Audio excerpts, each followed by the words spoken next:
Assalamualaikum dan salam sejahtera. Baiklah, jadi hari ini kita berkumpul sebenarnya hanya untuk membincangkan tentang tajuk kita yang bernama Peluang Perniagaan Agroteknologi Berdasarkan Dasar Agromakanan Negara 2.0. Di sini saya adu-adukan kedatangan barisan speaker-speaker kita daripada student-student agriculture. Okay? Jadi tanpa melengahkan masa, topik perbincangan hari ini sangat relevan sebenarnya dalam konteks dasar agromakanan negara 2.0 yang mengutamakan kemampanan sektor penggunaan teknologi dalam agroteknologi sendiri dari segi bidang agroteknologi ataupun bidang dalam pertanian. Jadi kita akan berkongsi sesama-sama kita tentang pandangan ataupun pengalaman ataupun idea-idea dalam meneroka peluang perniagaan berasaskan teknologi di dalam industri pertanian. Jadi kita teruskan dengan polisi ataupun polisi dasar agromakanan negara 2.0 di mana melibatkan food security. Saudara Hamidi sendiri untuk berkongsi dengan polisi polisi dasar makanan. Silakan. So, Assalamualaikum, saya Hamidi. So, saya akan menerangkan mengenai polisi dasar agromakanan negara 2.0. So, dasar ini merangkumi 5 teras utama. First sekali, keselamatan makanan, kualiti dan keselamatan produk, kemampanan sumber, ketahanan ekonomi dan permodenan industri. Di samping itu, dasar agromakanan negara 2.0 ini juga melibatkan subsektor seperti tanaman padi, buah-buahan, sayur-sayuran, ternakan serta perikanan dan aquaculture untuk memastikan pelan pembangunan yang menyeluruh dan sejajar dengan aspirasi negara menjelang tahun 2030. So, matlamat utama dasar agromakanan negara 2.0 ini adalah untuk meningkatkan sekuriti makanan negara. Polisi ini dirangka agar Malaysia mampu menghasilkan bekalan makanan yang mencukupi, berkualiti dan selamat untuk memenuhi keperluan penduduk yang kian bertambah. Sekuriti makanan ini juga akan membantu negara mengurangkan pergantungan terhadap import makanan dan mengawal harga makanan supaya lebih stabil. Okey, baik, terima kasih saudara Hamidi. Boleh kita berikan bukan baiklah. Kita semua setuju dengan pandangan daripada saudara Hamidi berkaitan dengan polisi di bawah dasar agromakanan negara. Tapi boleh kita dengar pendapat daripada saudara Hafiz berkaitan dengan polisi juga. So, Assalamualaikum, saya Hafiz. So, saya nak sambung yang Midi cakap tadi. Dia tentang food security. So, saya nak cakap tentang SSL, iaitu self-sufficiency level, ataupun kata lain dia, tahap sara diri. So, dia berkait rapat sangat dengan food security ni. So, benda ni adalah dia satu ukuran bagi keupayaan sesebuah negara untuk menghasilkan makanan yang cukup untuk keperluan rakyatnya tanpa import barang dari luar. SSL ni dalam bentuk peratusan keperluan makanan yang dihasilkan dalam negara berbanding jumlah yang diperlukan untuk memenuhi permintaan rakyat. So, sebagai contoh, sasaran SSL bagi beras di Malaysia ditetapkan pada 75% pada tahun 2025. Bermakna 75% daripada keperluan beras tu perlu dihasilkan secara tempatan bukannya import dari luar. So, SSL ni elemen yang sangat penting sebab dia mampu mengurangkan risiko ketidaktentuan bekalan yang mungkin timbul akibat perubahan pasaran global, kekurangan bekalan antarabangsa ataupun sekatan perdagangan. So, lepas tu saya nak cerita pasal macam mana kerajaan Malaysia ni nak melaksanakan polisi dasar agromakanan negara 2.0. So, first sekali paling basic, dia buat program latihan. Program latihan ni diadakan secara berkala untuk improve diorang punya pengetahuan dan kemahiran dalam teknologi yang canggih sebab kalau kita tengok kan pemuda sekarang mungkin kurang minat dengan pertanian, so kita dapat tarik-tarik diorang So next dengan bagi bantuan kewangan. So kerajaan menyediakan subsidi dalam pelbagai bentuk, antaranya baja, biji benih dan alatan pertanian. Benda ni bagus bagi mengelakkan, bagi tarik lagi lah diorang yang lagi golongan B40 nak start business. Itu je kan? Okey, baiklah. Itu pandangan daripada Hafiz, sangat menarik. Jadi selesai untuk polisi, perkongsian polisi di bawah dasar Agro Makanan Negara 2.0. Seterusnya saya rasa kita perlu beralih kepada contoh ataupun peluang perniagaan yang perlu diambil dalam agroteknologi. Boleh kita minta pendapat daripada saudara Isfarhan bagaimana ataupun contoh-contoh yang perlu diambil. Silakan. Okey, macam ni lah. Kalau kita tengoklah negara jiran kita iaitu Singapura, dia orang pun ada kat data yang lebih kurang ni. Dia target dalam $1,300 lah. Untuk tahun target dia orang nak 30% tanah dia orang tu digunakan untuk pertanian. Jadi dia orang akan mewartakan kawasan, contoh kawasan ni tak boleh buat pembangunan. Dia orang akan jadikan kawasan pertanian. Bangunan ke atas bangunan dia orang akan cubalah. Jadi apa yang kita boleh belajar banyak lah daripada situ kan. Kita ni Malaysia bertuah tau sebab tanah kita banyak kan dibandingkan dengan Singapura. Jadi macam contoh kerajaan juga pun bagi banyak agak inisiatif yang luar biasa lah. Contoh macam Madi pun tawarkan program yang untuk siapa anak muda, dia orang bagi geran. Range dia orang tarik belia lah umur 18 tahun ke atas.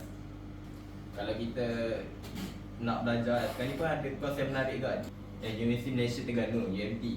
Ada kos Sarjana Muda Sains dalam Agroteknologi. Kos ni memang menawarkan agroteknologi lah. Dia akan meluaskan pandangan kita tentang agroteknologi daripada segi DNA lah, macam buat GMO kan. Itu saja yang saya boleh kongsikan. Baik, terima kasih saudara Isfarhan atas perkongsian itu tadi. Seterusnya kita sebenarnya ada tetamu lain tapi tidak dapat bersama kita pada hari ini yang bakal berkongsi juga sebenarnya contoh pendapat beliau. Jadi saya persilakan Amsyar. Baiklah, terima kasih kepada moderator kita. Baiklah, saya Amsyar Razin dan saya akan terangkan tentang contoh peluang perniagaan agroteknologi berdasarkan dasar agro makanan negara 2.0. Baiklah, yang pertama adalah pertanian pintar.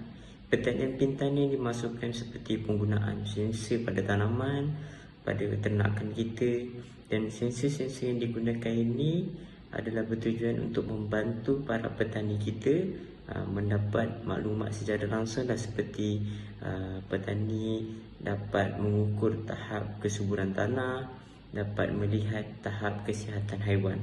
Okey, itulah satu. Dan seterusnya adalah seperti penggunaan teknologi seperti drone. Dan kini kita dapat lihat drone ni dapat membantu kita dalam mendapatkan maklumat yang kita tak mampu pun sebelum ni, seperti dapat memetakan keadaan ladang kan, dapat melihat tanaman daripada pandangan yang berbeza, dan ini memberikan kemudahan dan kelebihan kepada para petani untuk memaksimumkan pengeluaran ataupun penanaman dan peternakan mereka lah. Dan seterusnya ada penyediaan makanan. Okey, baiklah. Penyediaan makanan yang disyorkan adalah makanan yang sihat, seperti sumber-sumbernya daripada bahan-bahan organik yang tidak memudaratkan lah apabila kita makan. Dan akhir sekali daripada saya adalah pengeluaran ternakan. Pengeluaran ternakan Pengeluaran ternakan ini dimasukkan adalah seperti menggunakan sistem aquaculture, aquaponik, dan sistem-sistem ini dapat membantu petani dalam menangani masalah penyakit yang sering dihadapi sebelum ni lah. Dan satu lagi penambahan daripada saya iaitu perkhidmatan teknologi. Salah satunya adalah seperti platform e-dagang. Platform e-dagang ni dapat membantu petani dalam menjual dan membantu untuk pembeli untuk melihat apa yang dijual oleh petani, tidak secara bersemuka lah, melalui media sosial saja. Baiklah, itu saja daripada saya dan saya serahkan kembali kepada moderator kita. Terima kasih. Okay. selesai tentang contoh ataupun peluang perniagaan yang ada di apa yang perlu diambil ataupun yang boleh diambil.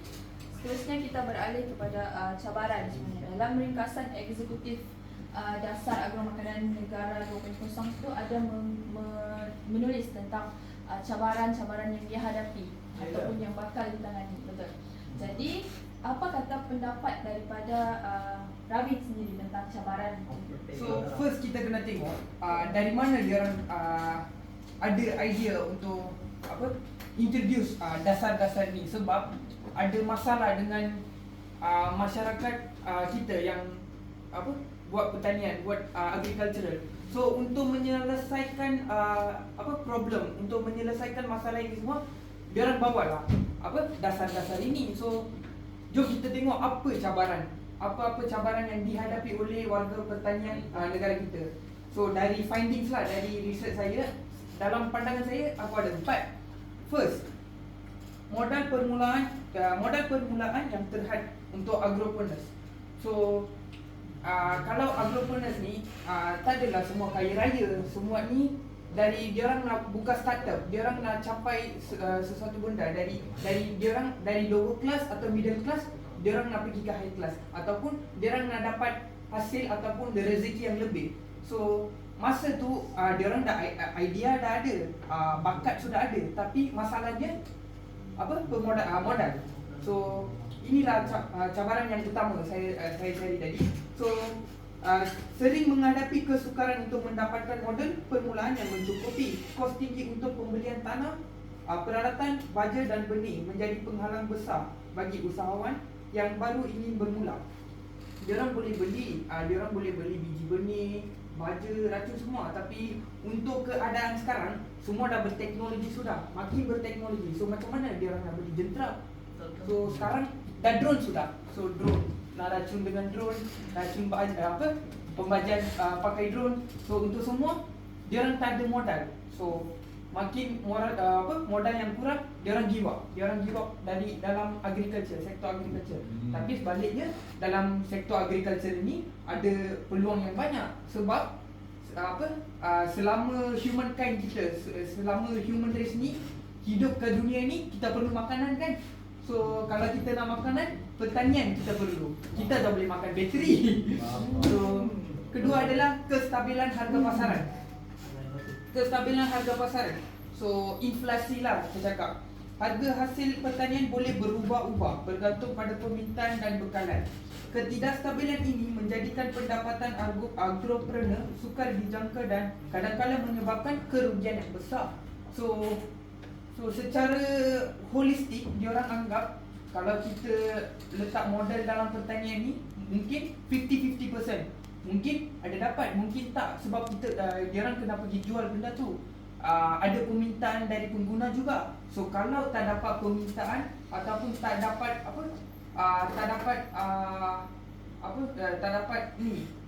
tak dapat advertisement untuk produk diorang tak dapat mencapai hasil diorang nak, pulangan diorang nak. So give up dalam bidang pertanian ni. Ketiga, akses kepada teknologi dan inovasi. Ini kita perlu tengok sebab dah 21st century sekarang kita ni. Dah AI sudah, dah jentera yang terlebih canggih-canggih sudah. Robotis, drone, macam-macam. Tapi dalam negara kita ataupun secara dunia lah, di pelosok dunia, ada yang dalam bidang pertanian ni ramai masih ikut pertanian tradisional ke. Dia orang tak nak tukar ke teknologi inovasi. First, dia orang tak ada modal. Dia orang tak ada modal. Lagi dia orang tak ada pengetahuan, knowledge pasal teknologi, knowledge pasal ni. So macam dasar-dasar macam ni, buat program, buat benda-benda ni, dia orang dapat pengetahuan. So aku dari kampung ni, aku dari ni, aku baru nak start ni, startup ni. Okey, aku sekarang dah belajar pergi program ni, dah belajar pasal benda ni. Sekarang aku tahu macam mana kena pakai drone, macam mana kena pakai jentera, macam mana kena pakai AI, benda tu. So dia orang boleh dia orang ada yakin lah untuk menjalankan usaha dalam pertanian mereka. Betul. So last, pengurusan dan perancangan kewangan. So dalam ni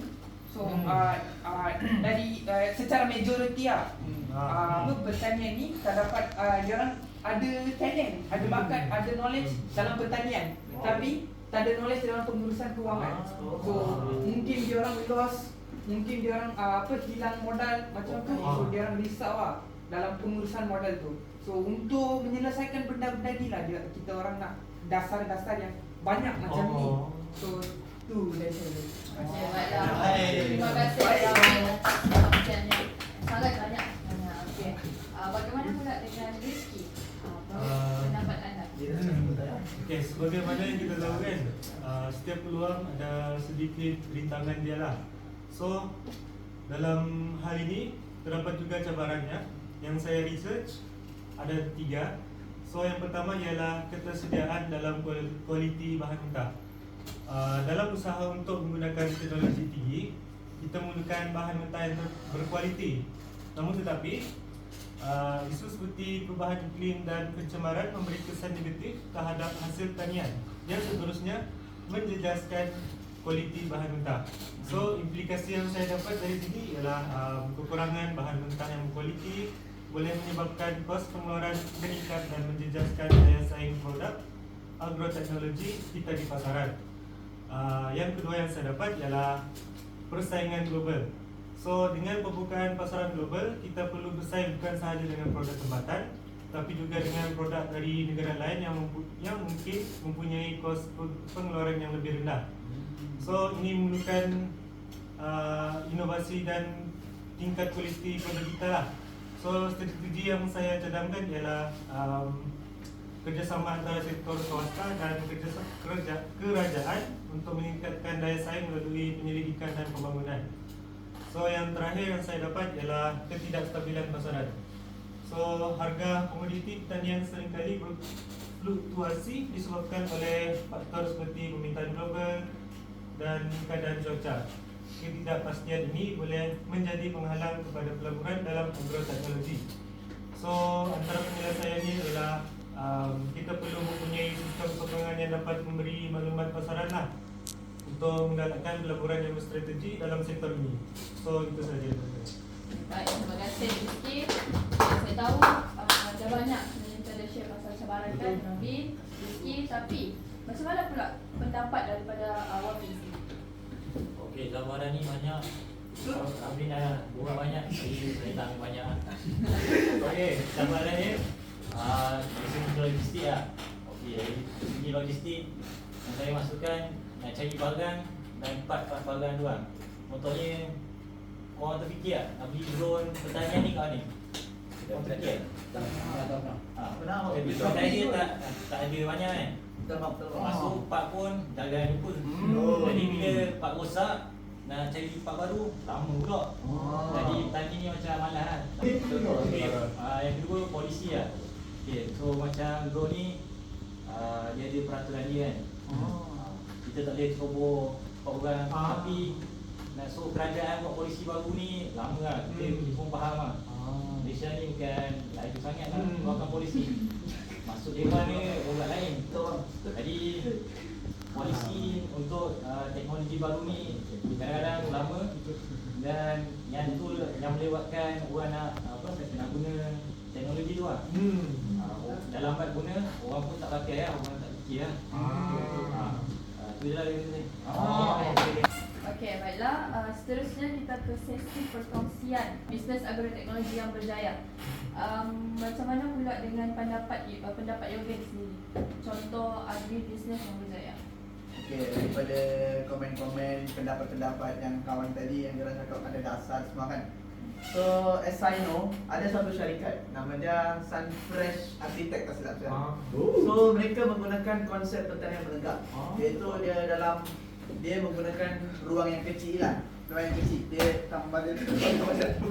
So, Sunfresh Architect ni menggunakan konsep pertanian menegak dalam ruang yang tertutup, di mana tanaman yang ditanam tu dia dalam rak bertingkat. Contohnya dia ada satu baris, atau dia ada satu baris. So dengan tu dia boleh mengurangkan ruang lah. So rag-rag ni disusun dalam struktur yang boleh ditingkatkan secara menegak. So sebab itulah dia panggil secara pertanian menegak.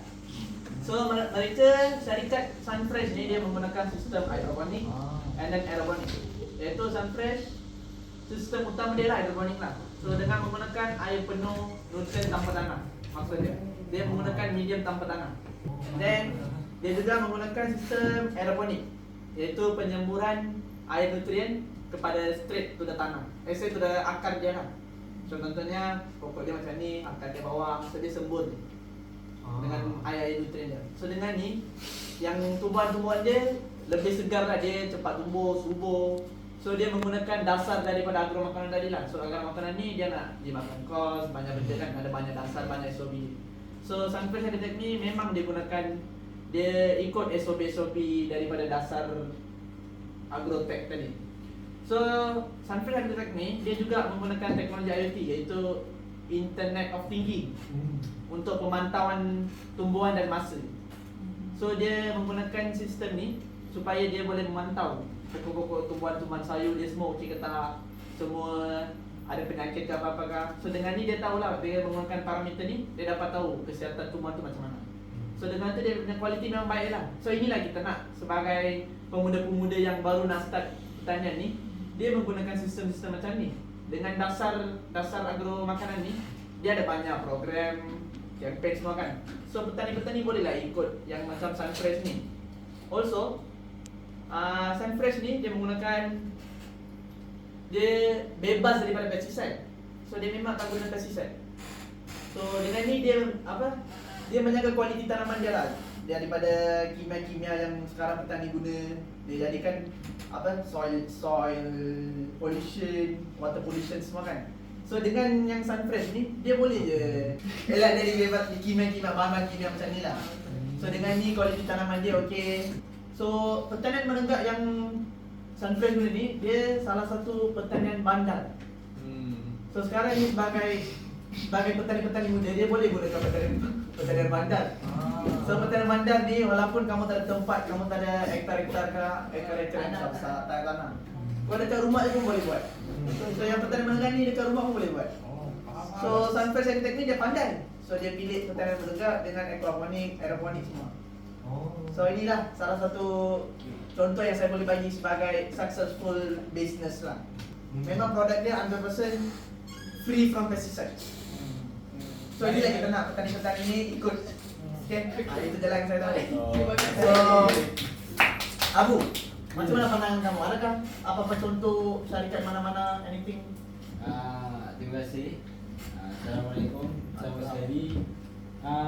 Menarik sebenarnya tentang apa nama company ni? Sunfresh Agritech. Sunfresh Agritech. Saya tertarik dah dengan company ni. Contoh kalau saya sebagai usahawan yang baru untuk menceburi bidang ni, saya akan ikut sejarah tu.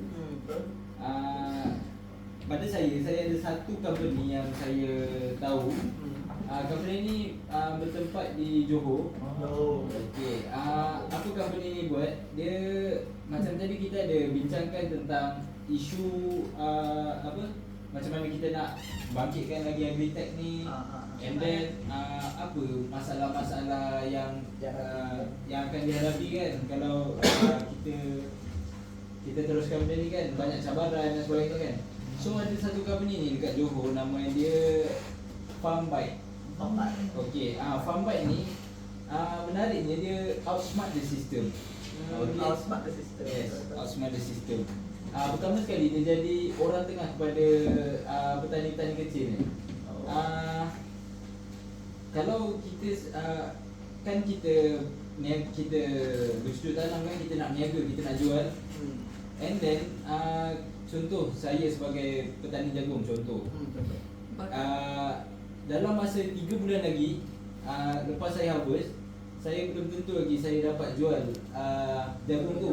Saya nak jual kat siapa?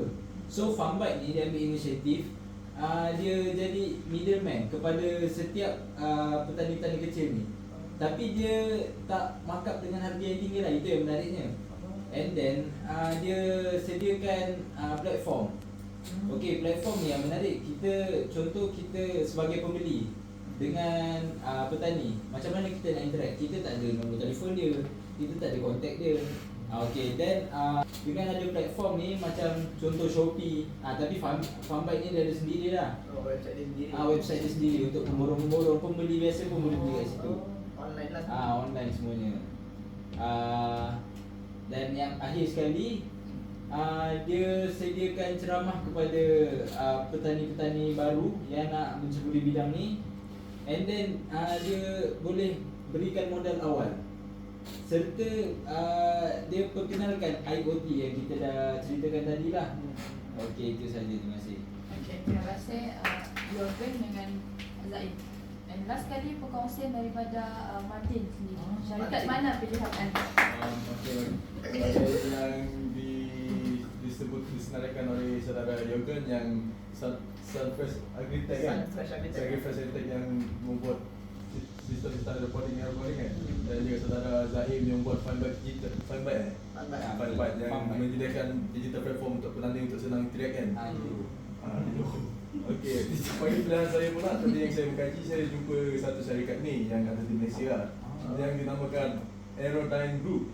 Dia merupakan syarikat teknologi drone macam saudara Rafi dengan Wafi disebut tadi. Dia Malaysia drone untuk teknologi pertanian yang menggunakan untuk yang lebih efisien lah. Dia menyediakan drone. Dia fokus ke drone lah di company. Dia antara penaju global dalam sektor agroteknologi dan penguatan udara tanpa pemandu. Dia automatik lah. Itu telah mengembang penguatannya ke lebih banyaklah negara-negara lain. Dia berkhidmat untuk peranan Aerodyne ni tadi dalam agroteknologi dan sektor pertanian. Aerodyne memanfaatkan teknologi drone untuk membantu petani dan syarikat peladangan mengurus dan memantau latangan. So boleh mengurangkan tenaga kerja lah. Kita buat robot yang buat kerja macam tu. Kita boleh duduk kat ekor macam ni kan. Lepas tu robot buat kerja lah. Kita boleh santai nak masukkan juga. So satu lagi yang drone ni boleh buat, dia buat pemantauan tanaman. Yang menggunakan dilengkapi dengan kamera multispektral dan sensor. Dia boleh sensor apa yang perlu digunakan lah. Membantu kesihatan tanaman secara berskala besar lah boleh. Skala kecil pun boleh juga, tapi skala besar lah. Data juga dikumpul tau terhadap masalah seperti penyakit tanaman, kekurangan nutrisi dan serangan perosak. Drone ni boleh detect,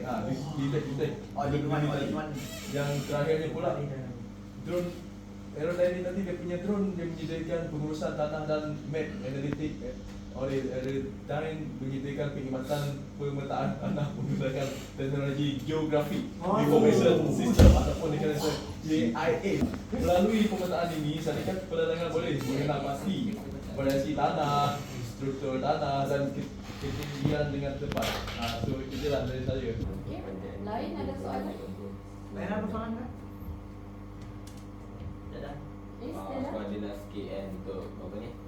Menjelaskan lah syarikat apa ni? Farmbyte. Dan dia cakap syarikat Farmbyte tu kan ada menawarkan sebagai orang tengah lah ataupun middleman. Sedangkan farmer lah, farmer yang kita tahu kan, dia pun ada menawarkan benda yang sama. Jadi untungkan farmer ke Farmbyte. Okey, terima kasih soalan tu. Pada pendapat saya, kedua-dua agensi ni, Farma dan Farmbyte, kedua-duanya memberikan keuntungan yang berbeza-beza. Tak kata Farma rugi, Farmbyte untung, tidak. Bagi saya kedua-dua ada kelebihan yang tersendiri. Namun untuk Farmbyte ni, selain dia menjadi middleman, dia juga macam broker kepada petani itu sendiri.